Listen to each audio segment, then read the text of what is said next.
2020 के विधानसभा चुनाव में मोदी जी फिर छपरा की धरती पर आए चुनावी जनसभा में, लेकिन चीनी मिल का चौ बोलने का भी हिम्मत नहीं कर सके। और जितने भी यहाँ के स्थानीय नेता उनके साथ मंच पर बैठे हुए थे, किसी ने भी उनसे पूछा नहीं कि आप जो 5 साल पहले यहाँ वादा करके गए थे उसको पूरा करने के लिए आपने कोई प्रयास किया। और अगर सरकार बनेगी तो ये तय मानिए कि चीनी मिल तो हम लोग खुलवाएंगे ही खुलवाएंगे, ये हम लोग का मिशन होगा। राष्ट्रीय जनता दल ही एक ऐसा पार्टी है कि जो वादा करती है उस पर खरा उतरने का काम करती है। 25-26 साल में वहाँ ईंट सब कुछ चोरी हो गया, लोहा का जितना सामान था सब कुछ चोरी हो गया। और वहां से थाना का दूरी, एसडीओ आवास का दूरी, डीएसपी आवास का दूरी सब 200 मीटर के भीतर में है, 100-200 मीटर के भीतर में है। इसके बाद वहाँ दिन में जाइएगा, दिन में ब्रांडिंग किया गया था उसका। किसान लोग अपने खेत में ईंख का खेती भी कर दिए थे, लेकिन अंततः जब मिल चालू नहीं हुआ तो स्थिति ये हो गई कि किसानों को अपना ईंख के खेत में आग लगा करके जला देना पड़ा था। ये स्थिति थी जो अभी वर्तमान सांसद राजीव प्रताप रूडी उनका किया था। किसी एक पार्टी या किसी एक नेता का हाथ नहीं है, क्योंकि पिछले 30-40 साल में आप देखेंगे तो लगभग बिहार में जितनी भी स्थापित पार्टियां हैं सब लोगों का शासन रहा है और सबके कार्यकाल में बिहार में कोई ना कोई फैक्ट्री जरूर बंद। आज से 80-90 साल पहले देश में जितना भी रोजगार होता था उसका 25% से भी अधिक, मतलब कि 1/4 से भी अधिक रोजगार सिर्फ बिहार देता था। बिहार हमेशा से पलायन को लेकर के जूझता रहा है और कहा जाता है कि भारत के अन्य प्रदेशों में बिहार के मजदूर जाकर के काम करते हैं और फिर वहाँ के कंपनियों को, वहाँ के फैक्ट्रियों को जवान करते हैं। आपको बता दें कि बिहार में लगभग 25 से 27 चीनी मिल हुआ करते थे और कहा जाता है कि लालू यादव के सरकार में तमाम मिलें एक एक करके बंद होती गई और 15 साल उनका शासन रहा। बाकी आप देख रहे हैं 15 साल नीतीश जी का शासन रहा। तमाम नेता चुनावी वादे करते हैं कि मिल चालू होगा, लेकिन होता नहीं है। अभी भी बिहार उसी दशा को और उसी पलायन को जूझता रहा है और सभी लोग अभी भी 2 पैसा कमाने के लिए, अपना रोजी रोटी चलाने के लिए बिहार छोड़ करके बाहर जाने पे मजबूर हैं। आपको बताएं कि छपरा के मढ़ौरा में एक चीनी मिल है, उसके साथ 4 अन्य मिल भी वहाँ पे थे और पिछले 25 सालों से वह मिल बंद है। उस मिल के बंद होने के बाद कई राजनीतिक लोग, कई नेता आकर के वहाँ पे वादा करके गए हुए हैं कि इस मिल को हम चालू कराएंगे। स्थानीय लोगों ने भी इसके लिए कई आंदोलन किया है। बाकी उसी से जुड़े हुए हमारे साथ अतुल प्रताप सिंह मौजूद हैं। उस चीनी मिल के लिए वह चीनी मिल पुनः चालू हो जाए, उसमें काम करने वाले तमाम वर्करों को फिर से वहीं पे रोजगार मिल जाए, इसके लिए इन्होंने आंदोलन भी किया है। एक बार पटना तक का पदयात्रा भी किया है और वहाँ जा करके 20 से 25 दिनों का एक बार धरना भी इन लोगों ने किया है।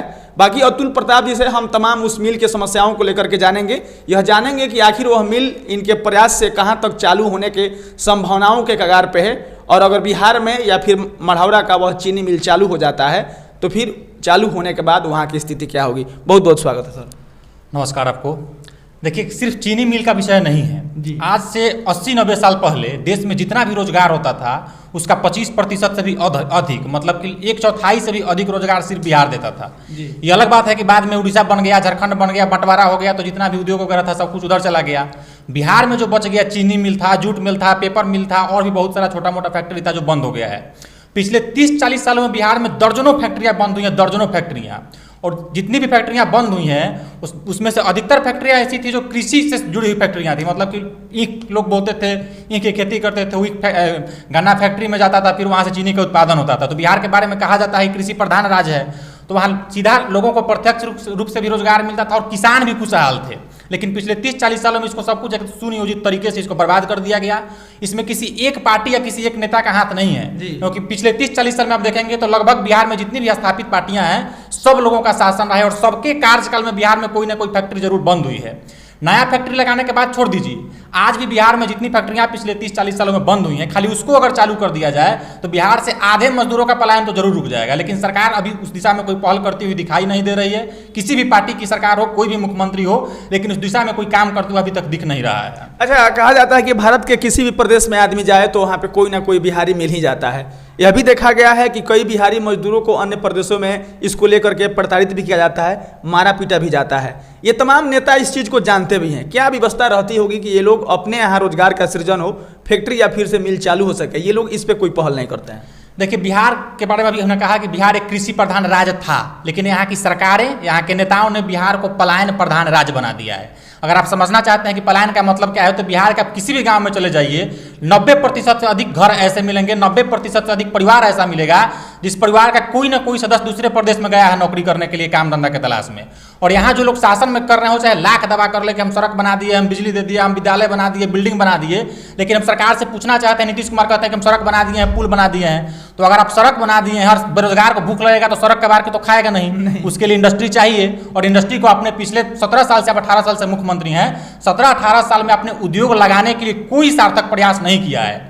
और सड़क की बात भी अगर आप करते हैं तो सड़क, मुख्य सड़कें जरूर अच्छी हुई हैं, लेकिन आज भी बिहार में जब ग्रामीण इलाकों में जाएंगे तो वहाँ सड़कें भी अच्छी नहीं हैं। तो कुल मिलाकर सरकार कितनी भी दावा कर ले, कितना भी दावा कर ले, लेकिन हकीकत यही है कि ना तो इंडस्ट्री के लिए बिहार में काम किया है किसी भी सरकार ने, नीतीश कुमार की सरकार हो चाहे पिछले 15 साल राजद की सरकार हो, किसी ने भी कोई काम नहीं किया। और बिहार के मजदूरों को ये लोग, ऐसा नहीं होता है कि ट्रक में आलू और प्याज लाद करके भेजा जाता है, वैसे बिहार से ये लोग मजदूरों को ट्रेन में लाद करके भेजते हैं दूसरे प्रदेश में। और दूसरे प्रदेश में बिहारियों के साथ होता क्या है, वहाँ बिहारी कह के चिढ़ाया जाता है, गाली दिया जाता है, अपमानित किया जाता है। ऐसा नहीं है कि लोगों को पता नहीं है, सबको पता है, जो लोग सत्ता में है वो भी, जो विपक्ष में है वो भी, सबको पता है कि बिहारियों के साथ दूसरे राज्य में क्या होता है। बिहारी दूसरे राज्य में जाने के बाद किस कष्ट के साथ अपना जीवन व्यतीत करते हैं, लेकिन फिर भी इन तमाम समस्याओं के समाधान के लिए कोई भी सरकार, कोई भी नेता बिहार का अभी तक कोई प्रयास नहीं किया है। सरकार के विधानसभा सत्र जब चालू होता है, तमाम विधायक लोग बैठते हैं, कोई बिल आता है, उस पर चर्चा होता है, और लगभग हर एक विधायक मतलब आम जनमानस के लिए मूलभूत सुविधाओं के लिए बात करता है। कहा गया है कि मूलभूत सुविधाओं में पहले रोटी, कपड़ा और मकान होता है।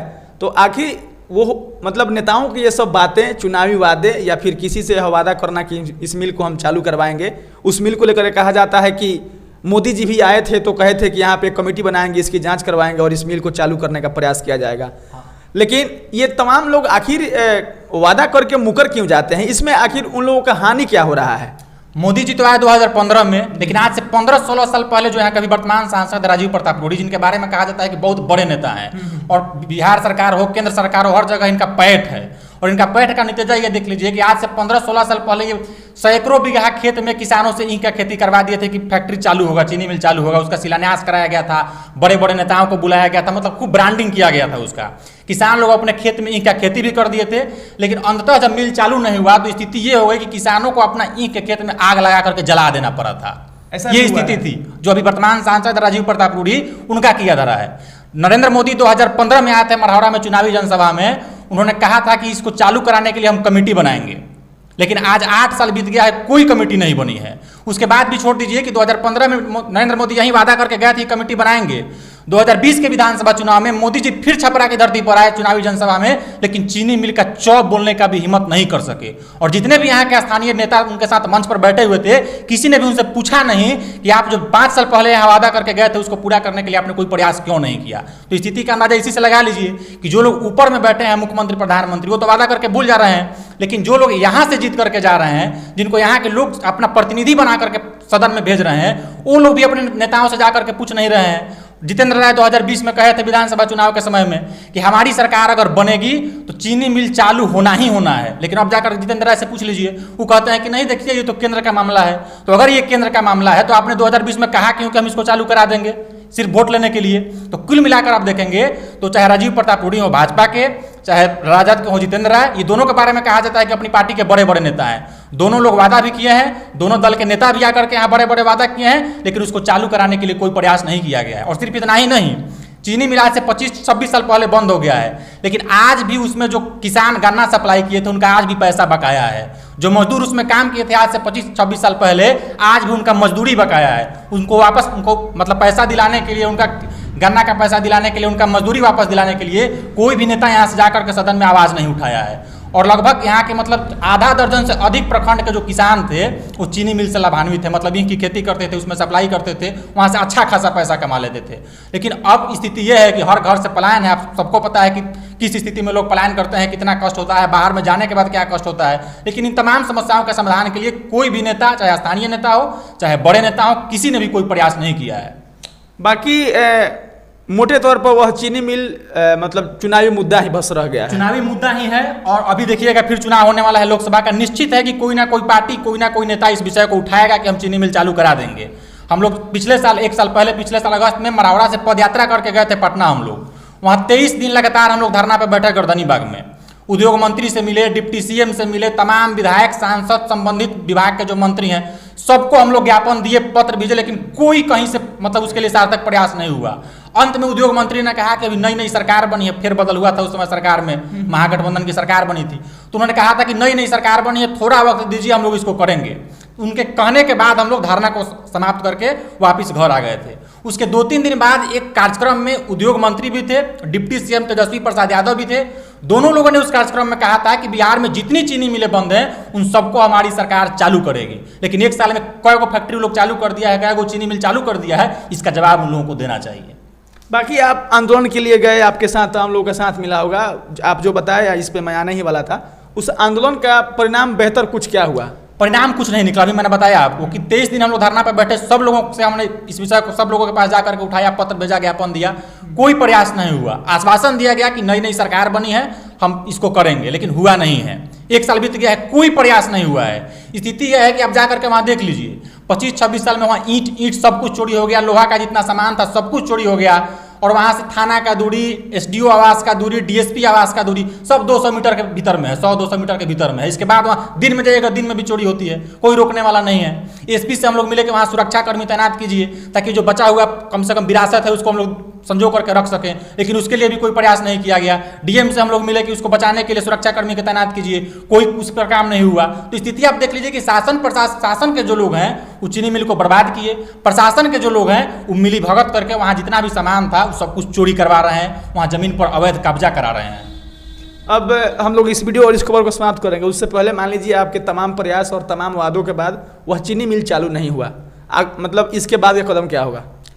देखिए, बिहार के युवा अगर एकजुट होकर के जग जाएं, सरकार पर दबाव बनाएं, सरकार से ये पूछें कि अगर आपका विधानसभा चल रहा है बिहार में तो हमको रोजगार बिहार में क्यों नहीं मिल सकता है?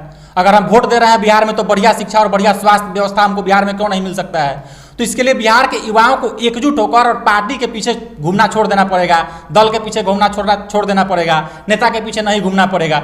एकजुट होकर के एक बार बिहार के लिए, बिहारियों के लिए और पलायन रोकने के लिए एक बार सारे युवा अगर एकजुट होकर के लड़ लेंगे तो किसी भी पार्टी की सरकार हो, कितना भी ताकतवर नेता हो, जनता से बड़ा कोई नहीं होता है लोकतंत्र में। एकजुट होकर के मजबूती से अगर लड़ाई लड़ी जाए तो कितनी भी मजबूत सरकार हो, इस पर झुकाया जा सकता है, इस पर काम कराया जा सकता है। लेकिन उसके लिए जरूरी यही है कि सारे युवा पार्टी और नेता छोड़ करके एकजुट हों। प्रदेश स्तर पर किस राजनेता से इस बात की उम्मीद रखते हैं? उम्मीद तो हम लोगों को किसी से नहीं है, क्योंकि सब लोग शासन में रहे हैं पिछले 30-40 सालों में। 30-40 साल में अगर इन लोगों को करना होता तो लोग करते, लेकिन चालू कराने के बजाय 30-40 सालों में लोग और फैक्ट्री बंद करा दी है, तो इन लोगों से क्या उम्मीद है? लेकिन लोकतंत्र में अगर अधिकार है जनता का, लोगों का, कि मांग करते रहना है, सरकार पर दबाव बनाते रहना है, मजबूती से कोई मांग उठती है तो सरकार सुनती भी है, एकजुट उसमें संख्या होता है ज़्यादा, एकजुटता दिखता है ज़्यादा। तो इसलिए जरूरी है कि लोग एकजुट होकर के अगर उद्योग के लिए लड़ें, जाति पार्टी सब कुछ छोड़ करके, तो सरकार को झुकना पड़ेगा, चाहे किसी भी पार्टी की सरकार हो, कोई भी नेता हो। चलिए, ये हमारे साथ अतुल प्रताप सिंह थे, और जैसा कि वहाँ के चीनी मिल को चालू करने के लिए इन्होंने आंदोलन किया था, कोई सार्थक परिणाम नहीं मिला, और जैसा इन्होंने बताया कि मढ़ौरा का चीनी मिल केवल एक राजनीतिक मुद्दा रह गया है। तमाम लोग आते हैं, इधर के भी और उधर के भी, और वादे करके चले जाते हैं। और बिहार की स्थिति यह है कि आज भी लोग ठूस ठूस करके बाहर जाते हैं और फिर वहीं से अपना रोजी रोटी चलाते हैं। यह व्यवस्था है बिहार की।